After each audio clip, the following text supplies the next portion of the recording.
Hello comic book guys and gals, and welcome to Comic Mag Musings. I am your handsome yet humble host, Bill Miller. Welcome to the 20th installment of our Top 500 Pre-Code Horror Comics.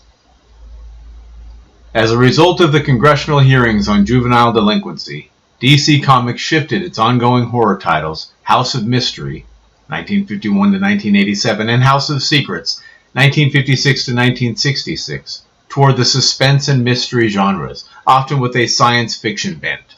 In fact, from 1964 to 1968, House of Mystery became a mostly superhero title, featuring John Jones, the Manhunter from Mars, and later, Dial H for Hero.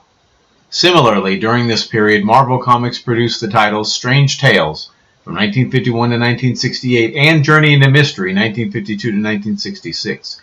Each company gradually changed from suspense stories toward fantasy, science fiction, and monster stories, and then to related superhero characters during the years after the code came into effect. Charlton Comics suspense titles such as Unusual Tales persisted to the mid-1960s. ACG titles Adventures into the Unknown and Unknown Worlds thrived during the Silver Age period until the company folded in 1967. Before we get to our comics, let's have a quick reminder of the criteria. The comics had to have been published prior to carrying the Comics Code Authority seal, and the title had to primarily be a horror title. Some of the eligible titles are from other genres, but they switch to a horror context for a period of time. Lastly, these are not necessarily either the most popular or the most expensive horror books. They are simply the best horror comic book covers, in my humble opinion. It was a maddening task to rank numbers 120 to 101, but I enjoyed every minute of it. I made a series of 25 videos with 20 entries in each one.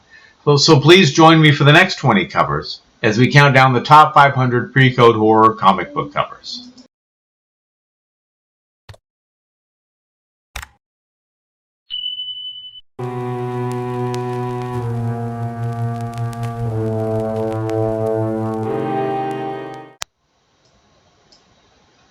Alright, leading off at number 120, we have Ghost Comics, issue number 7, from Fiction House, published sometime in 1953. The cover artist is Maurice Whitman. Now this cover checks a lot of boxes. We have a drowning cover and a hanging cover and a bondage cover. We also have a pill poisoning and gunfire. Did they leave anything out?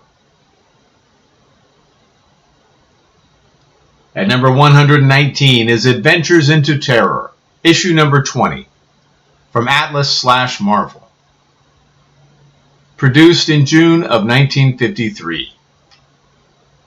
The cover artist is Joe Maneely. Similar to Astonishing number 30, we have a pair of laser eyes melting and disintegrating our helpless victim.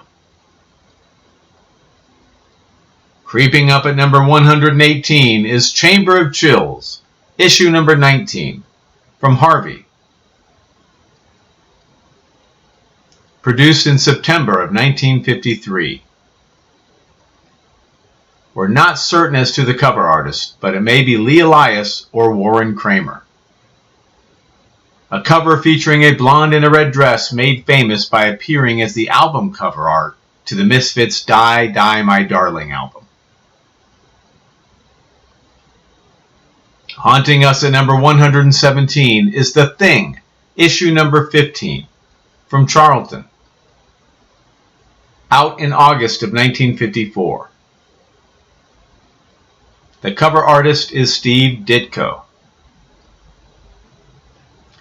Another classic cover featuring a giant slavering worm, a backdrop of fire, and sharp, rich colors. Spooking us at number 116 is Adventures into Darkness, number 9, from Pines. In circulation in April of 1953. Unfortunately, the cover artist is unknown. It seems that the conniving young woman has managed to transform this fella into a werewolf with a magical elixir.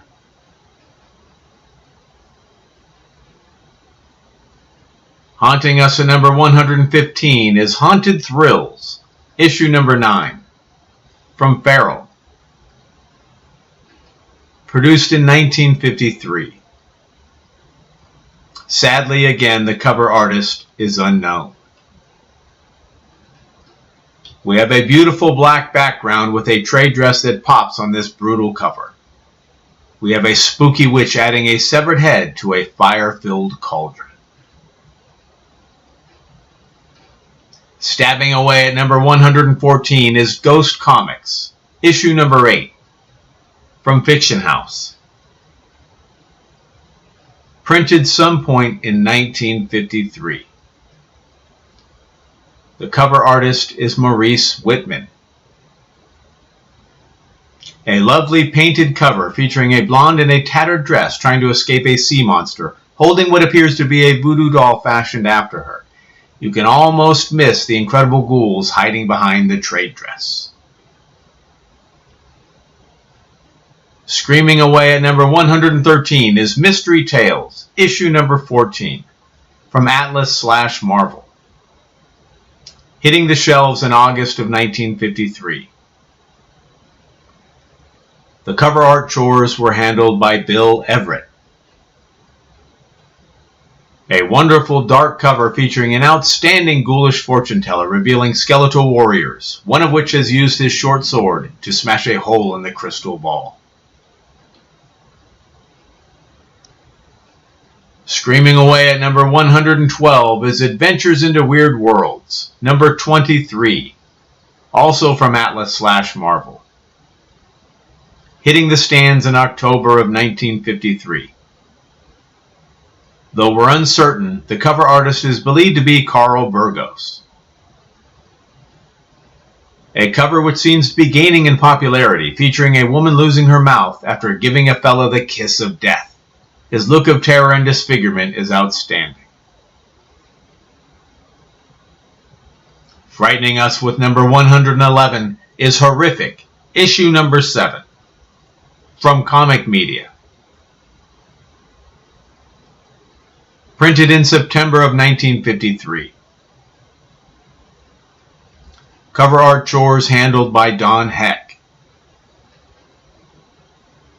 Nice muted purples frame this image, but the perspective is what thrills us with this beheading cover. Slashing into number 110 is Weird Terror, issue number 11, also from Comic Media. Published in May of 1954. Again, the cover artist is Don Heck. Simple yet terrifying. I love everything about the creature on this cover. Spiriting in at number 109, we have Black Cat Mystery, issue number 46, from Harvey. Produced in October of 1953. The cover art is by Lee Elias. A mad scientist, wonderful pastel colors, and a severed head within a beaker are all components of a great image. Spiriting in at number 108 is Blue Bolt Weird Tales of Terror, issue number 115, from Star Publications. Out in October of 1952. The cover artist is L.B. Cole. The sign said, long-haired freaky skulls say you must die. The blood on the bones and pooled on the ground, a lurker behind the skeleton, and the soft glow of a candle all lead to this cover's notoriety.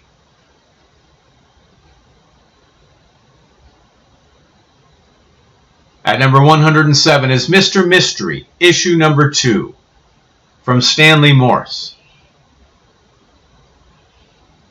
Hitting the shelves in November of 1951. Cover art duties handled by Ross Andrew. One of the creepiest goblins I can remember seeing. The splashes of color on his body, the serpent tongue, and the lamp's gentle illumination are all stellar.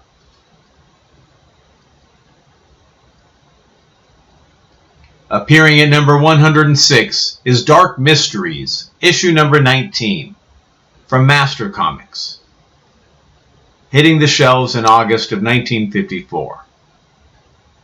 Unfortunately, the cover artist is unknown. We have a blonde in a red top, in bondage. She is tied to a giant wheel, and the wheel is turned by a system of ropes and pulleys which are operated, of course, by a duo of skeletons. What lies under the wheel, I wonder? Crawling in at number 105 is Black Cat Mystery, issue number 39, from Harvey, seeing print in September of 1952. The cover artist is Lee Elias. An amazing hanging cover featuring what looks to be the end of a diabolical witch. With the shadows brightened by reds and oranges, it is certainly possible that a fire is blazing beneath her. Leading out at number 104 is Blue Bolt, Weird Tales of Terror, number 116, from Star Publications. Printed in December of 1952. The cover art is by L.B. Cole. An incredible battle scene consisting of fallen soldiers, bomb bursts, and a skeletal officer corps, mayhaps leading the troops to destruction. Slithering in at number 103 is Weird Mysteries, issue number 12, from Stanley Morse, hitting the stands in September of 1954. The cover artist is Bernard Bailey.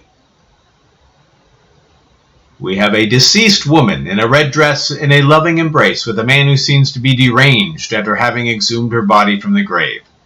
This is quickly becoming a classic cover.